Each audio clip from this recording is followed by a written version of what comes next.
Now our question is define half-life period. Derive an expression for it. half-life period को define करना है और इसके लिए एक्सप्रेशन निकालना है। ठीक है बेटा, तो सबसे पहले हाफ लाइफ पीरियड होता क्या है?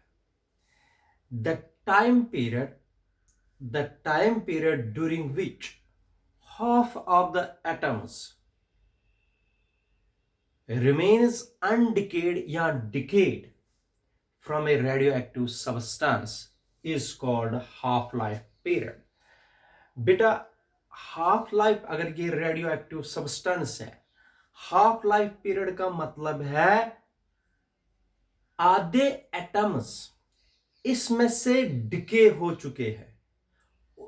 वो टाइम पीरियड, जिस टाइम पीरियड में आधे half of the atoms decade from this radio active substance, अगर आधे इमिट हो चुके हैं, आधे तो रह चुके हैं ना, इसमें दो में से एक चीज बता दीजिए। Half life period of a radioactive substance is defined as the time period during which half of the atoms in the radioactive substance remains undecayed or decayed. ठीक है, चाहे half of the atoms decay हो चुके हैं, चाहे half of the atoms remains undecayed हो चुके हैं, जिस टाइम पीरियड में आधे एटम्स डिके हो जाएंगे उसको बोलते हैं हाफ लाइफ पीरियड। अगर half life period T is equal to T, ये आधे लिखते हैं, ऐसे भी इसको T हाफ लाइफ पीरियड, जैसे मर्जी है। तो if T is equal to T और T upon 2 half life period, इसको हाफ लाइफ पीरियड मानेंगे, then number of atoms remains undecayed or decayed is equal to जितने ऑरिजिनल एटम्स कितने थे, n0, अब कितने रह चुके हैं, n0 upon 2। Number of atoms undecayed और डिकेड कितने रह चुके हैं, original number of atoms divided by 2। ठीक है, मगर कब? जब पीरियड होगा half life period.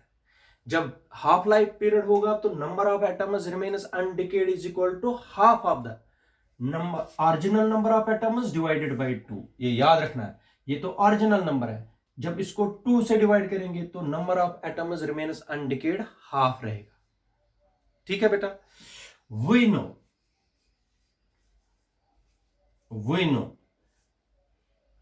n is equal to n0 e raise power minus lambda T.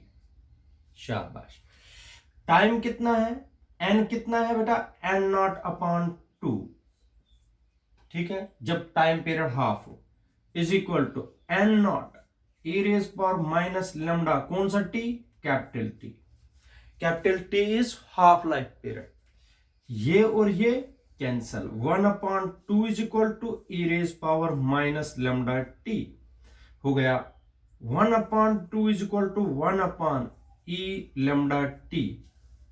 ठीक है, ये इधर आएगा, ये उधर आ जाएगा, e रेज, ये 2 बन जाएगा e raise power lambda t।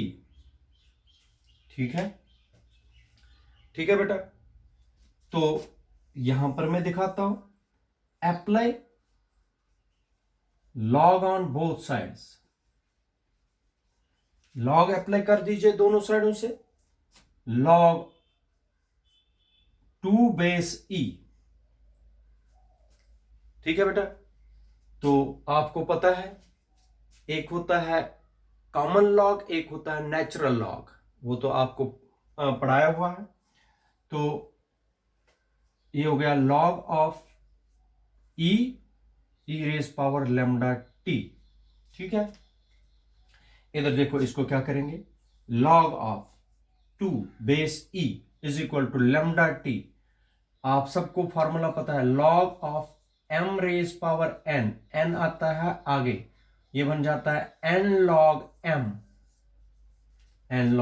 m। इसी तरीके से ये आएगा आगे, हो गया lambda t log of e base e।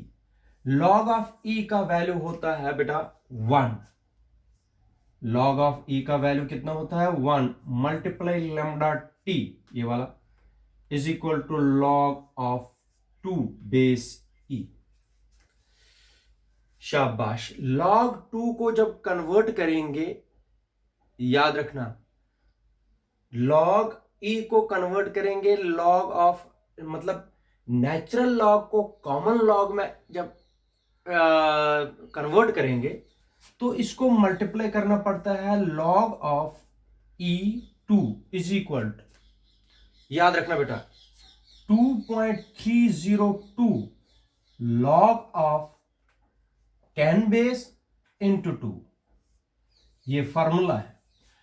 ये हम नेचुरल लॉग से कॉमन लॉग में जा रहे हैं, लॉग ई को कन्वर्ट किया लॉग बेस 10 से, तो क्या आएगा बेटा, ये बन गया lambda T is equal to, इस साइड लिखूंगा 2.302 लॉग ऑफ 2 बेस 10, मगर लॉग ऑफ 2 बेस 10 का वैल्यू है, ये आप देख सकते हो, ये वैल्यू 2.302 मल्टीप्लाई 0.301, ये लॉग 2 का वैल्यू है बेस 10 में।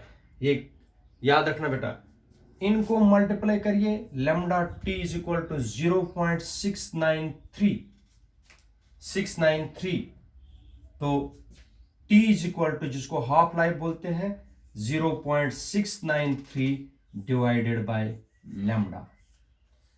This is required expression for half life period of a radioactive substance. ठीक है बेटा, जो रेडियो एक्टिविटी के यूनिट है रेडियो एक्टिविटी के, याद रखना बेटा, एक होता है क्यूरी, क्यूरी भी यूनिट है, एक होता है रदरफोर्ड, रदरफोर्ड भी यूनिट है, और एक होता है बैकरिवल, बैकरिवल। 3 यूनिट्स है रेडियो एक्टिविटी के, क्यूरी, रदरफोर्ड एंड बैकरिवल। याद रखिए, this is all about half life period and derive an expression for it.